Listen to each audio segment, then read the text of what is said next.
Блендерге тарыны салып, тап-таза табиғи қантсыз булочки жасаймыз.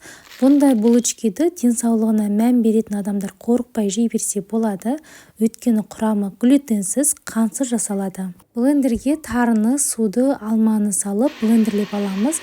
Оны шұңғыл табаға құйып, псилиумды, күріш ұнын, корица, қыпсытқыш, сары майды салып араластырып алған соң, кейін үстінен кунжут пен кураганны салып араластырамыз. Тарының құрамы кальций, мыс, темір, магний, селен сияқты минералдарға бай және тары Б дәрумендерінің тамаша көзі болып табылады. Қолымызды суылап, қамырдан булочкидің формасын жасап алған соң, алдын ала қызып тұрған пеште 180 градуста 40-45 минут арасында пісіріп аласыз.